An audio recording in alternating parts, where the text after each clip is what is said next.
মানিকদার পরে যেটা মানে আমার আরও আরও অনেকের সঙ্গেই ঘনিষ্ঠ যোগাযোগ ছিল, তপনদার সঙ্গে ছিল। তপনদার একজন ভক্ত ছিলাম আমি।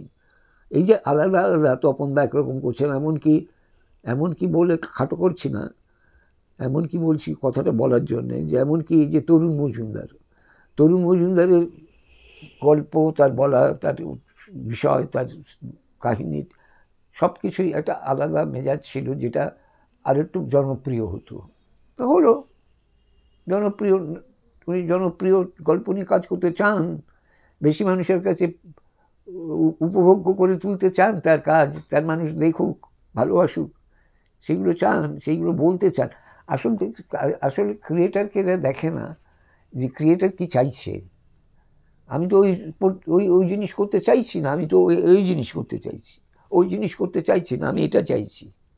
সেখানে আমি ঠিকঠাক করছি কিনা। রাজরক্ত করলাম, তারপরে চাঁদ ভাঙা মধু করলাম, মোহিত চট্টোপাধ্যায়, তারপরে মনোজ মিত্র। তারপরে আমি আরেকটা মনোজ মিত্র করলাম, অশ্বত্থামা, সেটা তেমন চলল না, সেটা লোকে নিল না। তারপর আমি নরক গুলজার করলাম। এখন এই নরক গুলজারটা অনেক বাবুদের পছন্দ হলো না। আর আমার ভালো লাগে, আমি সেই জিনিসটা মানুষদের ভালো লাগাতে চাই, যার জন্যে করেছি। নরক গুলজার হই হই করে চললো। এটা কি তার ভাড়ামির জন্য চলেছে, তার সস্তামির জন্য চলেছে? না। যে কী করে আর একটা লোক যে চাঁদ ভাঙা মধু করতে পারে, রাজরক্ত করতে পারে, সেই লোকটা যে নরক গুলজারের মাধ্যমেও জরুরি অবস্থার সময়ে চিমটি কাটতে পারে, নানা রকম ব্যঙ্গ করতে পারে, নানা রকম আঘাত করতে পারে, নানা জিনিস তুলে ধরতে পারে, যেটা সে তুলে ধরতে চাইছে, এটাও একটা রকম ফের।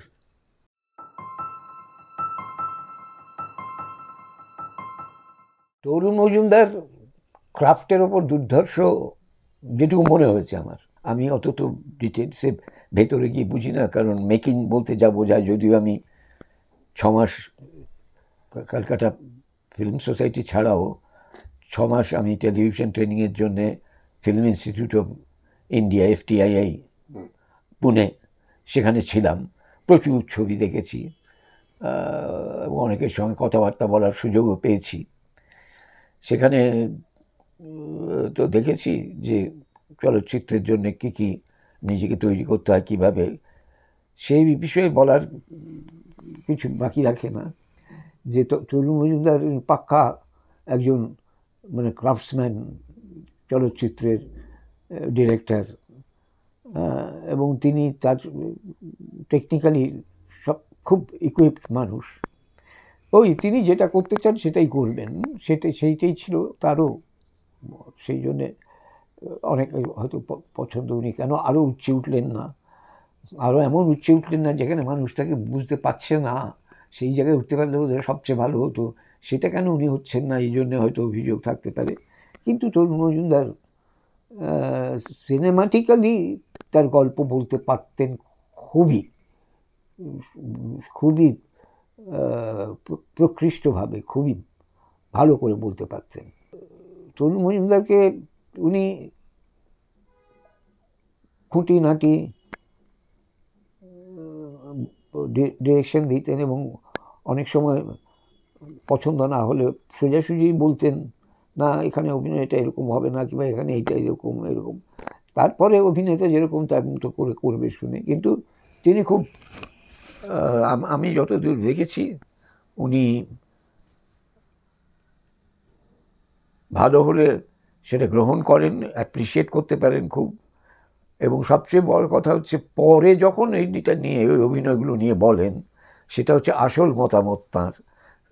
ঠিক শুটিংয়ের কালে নিশ্চয়ই ওই রকমভাবে মতামত প্রকাশ জায়গা নয়, সেটা করতেন না, কোনো ডিরেক্টরই করবে না সব। হ্যাঁ, কিন্তু পরবর্তীকালে যখন বলতেন ওই ছবিতে ও করেছে অমুক, দারুণ, এইসব বলতেন, কিন্তু সেটা আলাদা।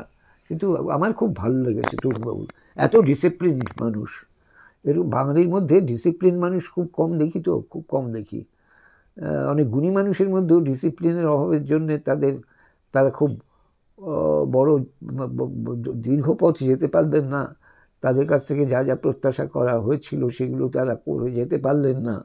আরও ভালো কিছু পাওয়া যেত, তারা এমনিতেও তারা নিজ গুণে প্রতিষ্ঠিত, কিন্তু আরও হয়তো পাওয়া যেত।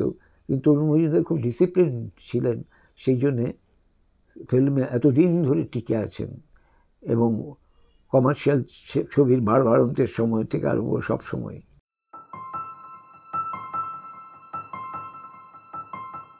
মৃণালদার সঙ্গে কাজ করতে একটা জিনিস খুব ভালো লাগে, থিয়েটারের লোকেদের খুব খুব অ্যাট ইজ ফিল করা যায়। আমি একজন আউটসাইডার বলে মনে হয় না। আমার মনে হয় আমি এই টিমটার সঙ্গে বহুদিন কাজ করছি, ওই ক্যামেরাম্যান, ওই ডিরেক্টর, ওই সবটা কাজ করছি। কারণ কি, আমি যখন পরশুরার কাজটা করেছি, আমরা ওই MLA হস্টেল ভাড়া নিয়ে ওখানে আমরা ক্যাম্প করে থাকতাম, আর সেখান থেকে রোজ শুটিংয়ে বেরোতাম, শুটিং করে আবার ফিরতাম, রাত্রে ওখানেই থাকতাম, বাড়ি ফেরা হতো না আমাদের, বাড়ি ফিরতাম না, বাড়িতে থাকতাম না। তো এই যে যাপনটা, এই যে সিনেমার মধ্যে মানে ফিল্মটার মধ্যেই যাপন করছি, ওখানেই থাকছি, ওখানেই শ্বাস প্রশ্বাস নিচ্ছি, ওখানে রাত্রিবেলা আবার দেখা হচ্ছে, ওখানে মৃণালদার সঙ্গে রাত্রির আড্ডা হচ্ছে, ক্যামেরাম্যানকে নিয়ে আমার সঙ্গে বলছেন কালকে কী শুটিং আছে, কালকে এরকম, এটা করুন তো দেখি, বলুন তো দেখি, এই সংলাপটা বলুন তো দেখি। আমি সংলাপটা বললাম, এই জায়গাটা এরকম বললে বোধহয় ভালো হয়, কী বলো তুমি। ক্যামেরা কিন্তু ওই থাকবে, তার সঙ্গে ক্যামেরার সঙ্গে কথা বলছেন। এই যে ঘরোয়া একটা মেকিংয়ের মধ্যে যে এই যে সম্পর্কটা, এটা আমাদের থিয়েটারে হয়তো, থিয়েটারে হয়, সিনেমাতে হয় না।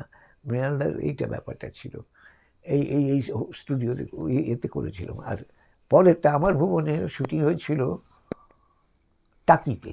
এখন টাকিটা হচ্ছে, অনেকে বলতো তখন একটা সময় যে টাকি হচ্ছে আমার দ্বিতীয় শহর, কলকাতার পরেই টাকি। কারণ আমি নিয়মিত টাকিতে যেতাম, টাকিতে নাটকের দলগুলো, একটা নাটকের দলের তো আমি নাটক পরিচালনাও করেছি, ওরা আমার অনেক নাটক নিয়ে করেছে, নাট্য উৎসব করেছে, কিংবা আমাকে সম্বর্ধনা দেওয়ার জন্য 3 দিন ব্যাপী একটা বিশাল উৎসব করেছিল, যাতে কে আসেনি, সৌমিত্র চট্টোপাধ্যায় থেকে আরম্ভ করে সুচিত্রা মিত্র, শুভ সরকার, কবি, শিল্পী, প্রচুর লোক এসেছিল। সুতরাং ওই টাকিটা আমার চেনাশোনা, সব ওই গেস্ট হাউস সেটাও চেনা। তখন মৃণাল সেন বললেন টাকিতে থাকতে হবে, কিন্তু আমি কোথায় রাখবেন, বলি গেস্ট হাউসে। আমি আমাদের গেস্ট হাউস আছে আলাদা, ওইখানে থাকবো আমি কিন্তু। হ্যাঁ, ওই পুরসভার ওই গেস্ট হাউসে ওখানে ছিলাম কয়েকজন নিয়ে, আরেকটা গেস্ট হাউসে আরও কিছু লোক ছিলেন, এরকম ছিলেন। মৃণালদা আরেকটাতে থাকতেন। এই নিয়ে কিন্তু আমাদের পুরো টিমটা ওখানে থাকতো। আর পাশেই একটা জায়গায় একটা গ্রামের শুটিংটা হয়েছিল, সিরাজনগর নাকি এরকম নাম ছিল। হ্যাঁ, তো সেই সুতরাং এই যে একসঙ্গে থাকা, কমিউনিটি, লিভিং কমিউনিটি, এইটা একটা অসাধারণ ব্যাপার। ফিল্মে এরকম হয়, নিশ্চয়ই হয়, বা এই শুটিং টুটিং করতে গেলে হয়। ও আউটডোর লটে যদি পুরোটা শুটিং হয় তাহলে তো এইভাবেই থাকতে হয়, কিংবা যাই হোক, এইটা আমার খুব ভালো লেগেছিল। আর কোনো নেই, খুব গণতান্ত্রিক পরিবেশ এবং খোলাখুলি পরিবেশ একটা থাকা।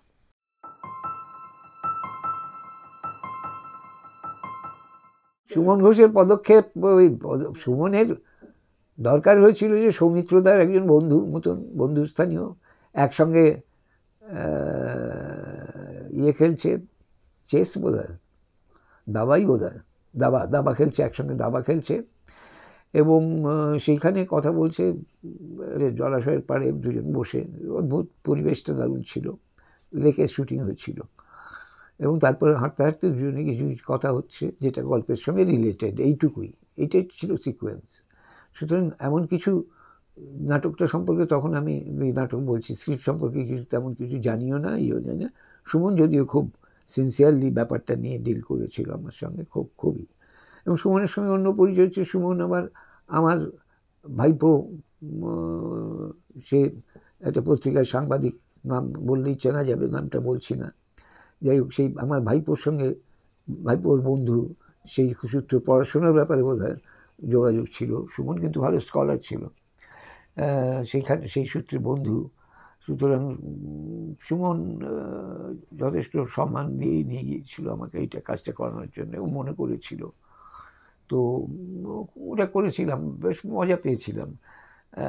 তো একটা খালি মনে আছে আমার, শোনো সুমন, আমার কিন্তু একটা শারীরিক অসুবিধা আছে, আমার ডান হাতটা কাঁপে, কিন্তু এখন তো ভায়োলেন্টলি কাঁপে, হ্যাঁ, এখন তো আমার মানে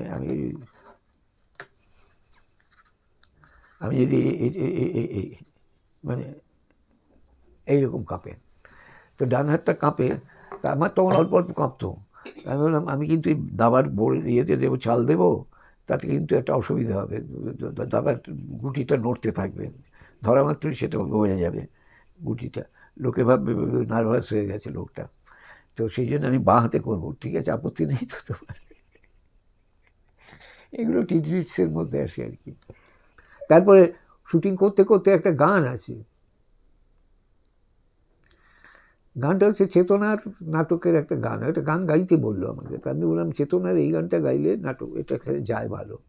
তো গাইতে গাইতে ওই সৌমিত্রদাকে বলছি আর কি গানটা, ও মন তোর, কিংবা ওই গানটাই বোধ হয়, ফিরে ফিরে যায়, ওই জগন্নাথের একটা গান।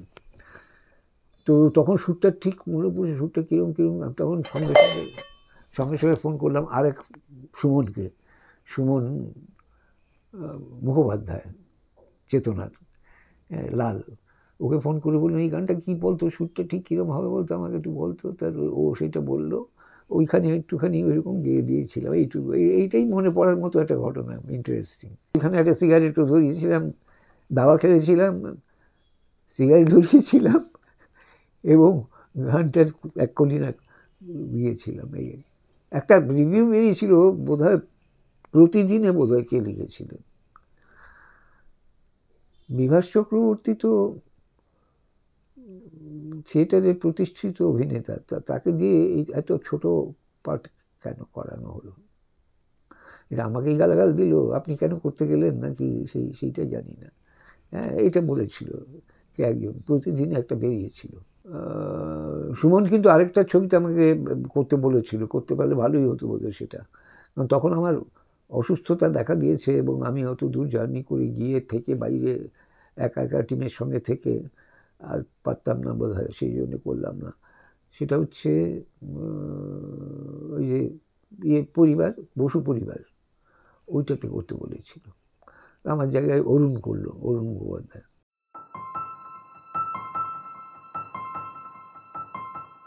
ব্যক্তিগত পথ চালাতে তো আমাদের একটু মিলও আছে আবার অমিলও আছে। হ্যাঁ, সৌমিত্রদা হচ্ছে চলচ্চিত্র জগতের একজন মানে কি বলবো তারকা, হ্যাঁ, আর আমি থিয়েটার করি সেই সুবাদে। সৌমিত্রদা থিয়েটার দেখতেন, নিজেও থিয়েটার করেন, অ্যাপ্রিসিয়েট করার প্রচণ্ড ক্ষমতা, সমালোচনা করার প্রচণ্ড ক্ষমতা, এবং উন্নাসিকতাটা নেই মেলামেশার ক্ষেত্রে। এই সমস্ত সদ্গুণের অধিকারী আমাদের কাছে, আমাদের মতো মানুষদের কাছে, যার জন্য সহজে ওর সঙ্গে মিলতে পারতাম, মিশতে পারতাম, কাছাকাছি গিয়ে আড্ডা দিতে পারতাম। হ্যাঁ, সেটা অন্যরকম সম্পর্ক। সৌমিত্রদা সেই ব্যক্তিগত সম্পর্কের বাইরেও এটার যখনই সুযোগ এসছে তার পরিচয় পেয়েছি। যেরকম সৌমিত্রদা নিজে একটা টেলিফিল্ম করলেন, সেখানে উনি করলেন নীলিমা দাস একটা পাঠ করলেন, ওর কন্যা পৌলমী একটা পাঠ করলো, আমাকে আরেকটা পার্টের জন্য, সেটা বেশ মোটামুটি ইন্টারেস্টিং চরিত্র, সেটা করার জন্য আমাকে বললেন, আমি করলাম।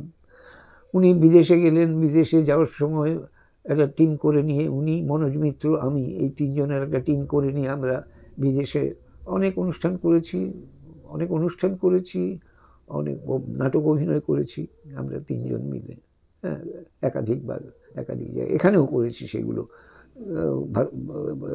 দেশেও অন্য জায়গায় দিল্লিতে করেছি। সুতরাং সেই সুযোগগুলো, একটা ছবি বিদেশ থেকে এসেছিলো একজন ছবি তৈরি করতে, সেই কোথাকার জানি না, সেই ছবিতে একটা অভিনয়ের জন্য ওকে বলেছিলেন, আমার কথা বলেছিলেন, আমি করেছিলাম। সেই ছবিটা ইয়েতে শুটিং হয়েছিল, ওই বীরভূমে না, বোলপুরে শুটিং হয়েছিল। বোলপুরে শুটিংয়ে এইরকম ওনার ব্যক্তিগত সম্পর্কটা এত নিবিড় ছিল, আমাদের মতো লোককে কখনো মনে করতে দেননি যে উনি একজন ফিল্ম স্টার, একজন নন স্টারের সঙ্গে ঘুরে বেড়াচ্ছেন, সেটা মনে করতে দেননি।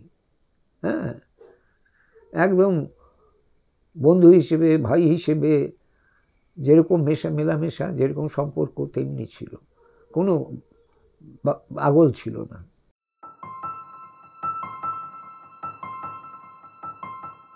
আরও করা উচিত ছিল আমাদের, যে ওই যে একটা আমরা গ্রুপ থিয়েটার করি, হ্যাঁ, আমাদের আদর্শটাই হচ্ছে বড়, আমাদের কাছে নিজেকে বিকিয়ে দিই নে পয়সার কবিতে, আসলে ওগুলো সব বাজে কথা। হ্যাঁ, নিজেকে তুমি যদি একটা মিডিয়ামে কাজ করো, সেই মিডিয়ামের জন্য তোমাকে প্রস্তুত হতে হবে, জানতে হবে, শিখতে হবে, অনুশীলন করতে হবে। সেই জন্য সুযোগ পেলেই সেখানে ঝাঁপিয়ে পড়ে গিয়ে সামান্য মাত্র ছোট্ট রোলই হোক, যাই হোক, সেগুলো করে বোঝার চেষ্টা, শেখার চেষ্টা, এতে দোষ কী? লাভটা তো নিজেরই হবে আলটিমেটলি। সেইটা করা উচিত ছিল, কিন্তু ওই যে বললাম যে আমরা যাব না, ওই ডাকে কেউ, ঠিক আছে, ওকে। এগুলো কিন্তু হচ্ছে গিয়ে ভেতরের কথা, এইগুলো ভেতরের এইগুলো একটু বাধার কাজ করে। শিল্পের কাজ শিল্পের কাজ। আমি যদি ভালো গল্প লিখতে পারি, তাহলে গল্প লিখে প্র্যাকটিস করবো না? আমি নিশ্চয়ই করব। ভালো কবিতা লিখতে যদি পারি পাশাপাশি, তাহলে কবিতা। তবে আমার আমার এই অডিও ভিজুয়াল মিডিয়ামে একটা জিনিস আমি বলবো, যে আমি যেরকম থিয়েটার করেছি, থিয়েটার একজন প্রতিষ্ঠিত মানুষ, এইটুকু বলতে পারি, আর কিছু না। প্রতিষ্ঠিত মানুষ মানে থিয়েটার আমাকে গ্রহণ করেছে, থিয়েটার দর্শকরাও আমার কাজ গ্রহণ করেছেন, সেই হিসেবে প্রতিষ্ঠিত। ফিল্মে আমি যথেষ্ট পরীক্ষিত নই, কিন্তু করেছি, ভালো মন্দ মিশিয়ে করেছি, এইটুকু। আমি খুব খুশিও নই, আবার অখুশিও নই। এবার দাঁড়ালাম, ভেড়িয়ে দিল একেবারে, হ্যাঁ, কেন গেলি বাবা ছবি করতে, এরকম অতটা বোধ হয়নি। যাই হোক, এই একটা। তৃতীয়, আমি কিন্তু টেলিভিশনের একেবারে প্রশিক্ষণপ্রাপ্ত টেলিভিশনের producer, technically equipped than many others. অনেকের থেকে বেশি টেলিভিশনের খুঁটিনাটি টেকনিক্যালিটিস জানি, কিন্তু এটা নিত্য পাল্টে যাচ্ছে। টেলিভিশন, এই সমস্ত মিডিয়াম কী হয়, টেলিভিশনের মতো মিডিয়ামটা ঘন ঘন ঘন ঘন নানা রকম টেকনিক্যাল ইনোভেশন সব আসতে থাকে। এখন গিয়ে হ্যান্ডেল করতে পারবো না সব যন্ত্রপাতিগুলো, সেটা ঘটনা। কিন্তু টেলিভিশন মিডিয়ামের মূল যে ব্যাপারটা, কীভাবে টেলিভিশন মিডিয়ামটা কীভাবে করতে হয় for presentation, for the audience, হ্যাঁ, সেইটা কিন্তু আমার আয়ত্তে রয়েছে, ছিল খুব ভালোভাবে। কারণ টেলিভিশনে যে পরীক্ষাগুলো হতো আমাদের 6 মাসের, যে তার মানে অনেকগুলো পরীক্ষা হতো, সেই পরীক্ষাগুলোতে পুনেতে আমাদের ব্যাচে আমি প্রথম হয়েছিলাম, ফার্স্ট হয়েছিলাম। আমার থেকে অনেক ইয়াঙ্গার, এবং টেলিভিশনকে বলে যে এটা ইয়াংদের মিডিয়াম, কারণ রিফ্লেক্স, খুব স্ট্রং রিফ্লেক্স দরকার হয় টেলিভিশনে। কারণ লাইভ যখন প্রোগ্রাম হয়, তখন একসঙ্গে অনেকগুলো ক্যামেরাকে ট্যাকল করতে হয়, সঙ্গে সঙ্গে সেইগুলো অপারেশন করতে হয়, তো সেইগুলো রিফ্লেক্স কিন্তু আমি আজকে নিজের মুখে বড়াই করে বলছি, এটা বলিনি, বলার মতো নয়, কিন্তু আমি কিন্তু সেই পরীক্ষায়, 6 মাসের পরীক্ষায় উত্তীর্ণ হয়েছিলাম 1 নম্বর হয়ে, কলকাতা দূরদর্শনের। এই সুতরাং অডিও ভিজুয়াল মিডিয়ামগুলো আমি মোটামুটি মোটামুটি একটা ধারণা করার সুযোগ পেয়েছি। দুটো ক্ষেত্রে পরীক্ষার সুযোগ পেয়েছি যথেষ্ট, সিনেমার ক্ষেত্রে ততটা পাইনি, ব্যাস এইটাই।